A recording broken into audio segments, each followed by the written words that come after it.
In this video, we're going to take a look at transformations of rational functions. So over here on the left, I have the rational parent function. It's written as f of x equals 1 over x. It's the most basic rational function. The vertical asymptote would be at x equals 0, and the horizontal asymptote is at y equals 0. Those are both imaginary lines on the graph where it is undefined. So for your vertical asymptote at x equals 0, there's an imaginary line where the graph will never touch. And then the horizontal asymptote is a horizontal line where the same thing is true. Your function is undefined and your graph will not touch that line. So the general form of a rational function that helps us pick out transformations is when we say f of x equals, and we put a, remember that's like our vertical stretch or shrink, and if it is negative, it makes it reflect over the x-axis, divided by x minus h. So that's like our left or right shift. So it changes the vertical asymptote to whatever that number would be, the h value. And then k is our shift up or down. So that's the horizontal asymptote, whatever that number is. And if there is no k, it's just y equals 0. So for example 1, we are given f of x equals 1 over x minus 3. So to write the transformations, we could say that it just shifted to the right 3, because the denominator is underneath this fraction bar, and that in this case is our grouping symbol, and the left or right shift is always part of what's in your grouping symbol, and then since it's minus 3, it goes right 3. And then the vertical asymptote, so remember up here in the notes, we have vertical asymptote is x equals h. So let's use the same color, and let's say x equals 3 would be our vertical asymptote there. And the horizontal asymptote would be the k value that would be out back, but there is no number out back, so that is just 0. So that would be y equals 0. So then let's sketch the asymptotes first. So go to x equals 3 and make a dashed line at 3 that's vertical. And then y equals 0 is an imaginary horizontal line at y equals 0. And then you could certainly use your calculator. So over here I have Desmos pulled up where I could type in and show you just a quick look of the graph. But these asymptotes that you have already drawn help you to place your branches is what we call them, in the right place on the graph. So we're going to draw the branches now appropriately in these areas of the graph, but not crossing over our asymptotes. So that's it for example 1. Example 2, so your transformations would be that it shifted to the right 4 because of the denominator is your grouping symbol, and then up 2 because of the 2 being out back outside the grouping symbol like it normally is with any function we look at. And then your vertical asymptote goes with the denominator, the h value, so that's x equals 4. It's always x minus h, so you pick out like the opposite of that number, so it's x equals 4. And then the vertical asymptote goes with the 2, so we're going to say that's horizontal asymptote would be y equals 2. So let's sketch those on the graph. Go to x equals 4 and draw an imaginary vertical line, so make it a dashed vertical line at x equals 4. Then draw another dashed line at y equals 2. So notice when it shifts up 2, so does your horizontal asymptote. And when it shifted to the right 4, your vertical asymptote is directly affected by that shift. So that is the connection we're trying to get you to make with these problems. They are related to the transformations. The placement of your asymptote is directly related to the transformations, which is very important to keep in mind. So let's graph on Desmos. And you get these branches, but like I say, it helps you to graph it on your paper accurately if you have your asymptotes already in place. So you could simply draw a little branch in that area of the graph, but do not cross over your asymptotes or that would be incorrect. But truly the red part that I've graphed is what the graph would be. You would never actually see those imaginary lines, but they just help graph it. All right, number 3. Your transformation, so looking at the denominator, makes me say left 3, because plus 3 would be left 3. And then minus 4 makes it go down 4. There's no a value, so we don't need to write anything for that.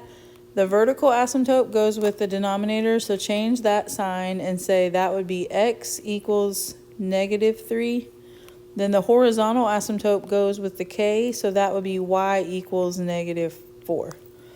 And then let's sketch those imaginary lines. So at x equals negative 3, we sketch an imaginary or dashed line.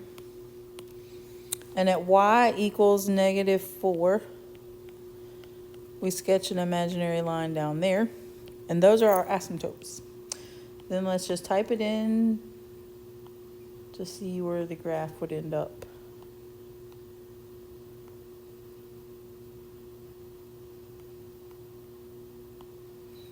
Oops, let me go back and put minus 4.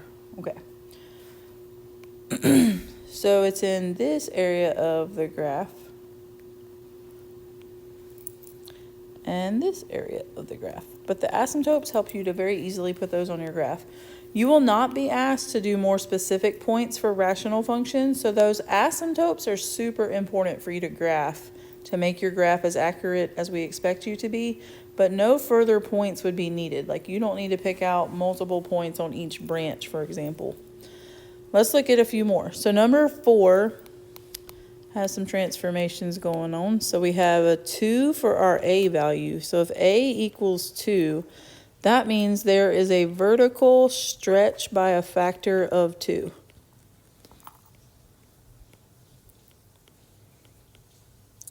Take a second to write it out. And then you have plus 3 at the bottom, so that makes it go left 3. And then you have plus 1 out back, so it goes up 1 for that number. Your vertical asymptote goes with your denominator, it's your h value, and change the sign, so that would be x equals negative 3. The horizontal asymptote goes with the k value, so that would be y equals 1. You don't need to change the sign for that one. And then let's sketch those lines. So go to x equals negative 3 and plot an imaginary line, and y equals 1. So y equals 1, we have an imaginary line, and then let's type the function in the calculator just to take a peek.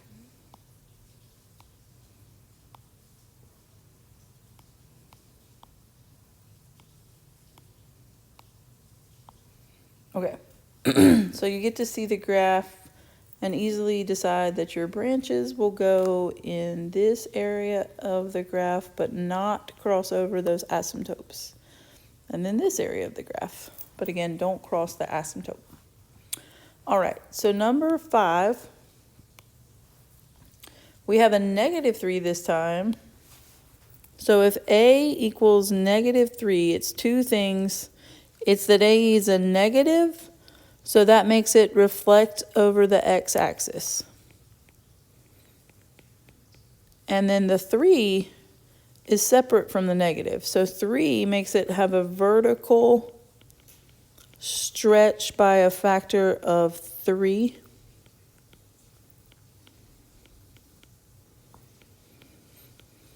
Oops, let me put of 3. And then the denominator makes it shift, since it's minus 2, it goes to the right 2, because that's our grouping symbol. And then the minus 1 that's not in the grouping symbol makes it go down 1. And so let's pick out the asymptotes the same way we've done each time. And so the minus 2 turns into a vertical asymptote at x equals positive 2. And then the k value of negative 1 would be our horizontal asymptote. So at y equals negative 1. Then let's graph those two. So go to x equals 2 and draw a vertical line that's dashed because it's undefined. And then at y equals negative 1, Draw a horizontal line at -1 that's again dashed because it's not part of our function. It's just helping us put it on the graph. Let's type in -3 divided by x minus 2 and then -1 out back. And so we see this time that our branches end up in sort of opposite areas of the graph. So that's what happens when it got reflected over the x-axis. So notice like where A has been positive for examples 1 through 4, your graph was in this area of the graph and that area, like sort of the first quadrant and the third quadrant, but not exactly that idea, but you kind of see what I'm saying. And then number 5, it reflected over the x-axis, so it makes sense that it's more located in the second and the fourth quadrant. And so that is what that does to our graph. It makes the branches end up in the opposite location. All right, let's look at just one more example. So this one has a negative value for A, -1, so that makes it reflect over the x-axis. And then at the bottom it has +2, so it's going to go to the left 2. We have a vertical asymptote that goes with 2, but change the sign, so make it x equals -2. And then the horizontal asymptote is like the 0 that's out back because no other number is there. So then let's sketch x equals -2 is a vertical line at -2. And y equals 0 is a horizontal line at y equals 0. Now that you've seen what a negative A value does to the graph, you should know that the graph is going to end up in sort of the second and fourth quadrants, because if it's positive, it ends up in the other 2 places on the graph. But if you want to check it, you certainly could just type it in and check it. That's always okay. So let's see. Ooh, not like that. And it does end up in that part of the graph. So those are just 6 nice examples of picking out transformations, your asymptotes just from the equation and putting it on the graph. But I just wanted you to notice that once you know when A is positive, your graph will always be similar to this one, like it's in the first and third. And when A is negative, it should always be in the second and fourth quadrant. So noticing some of those little details helps you to save some time when you don't have to type it in your calculator. But you will, of course, be given your calculator for your exam, so no worries on that part.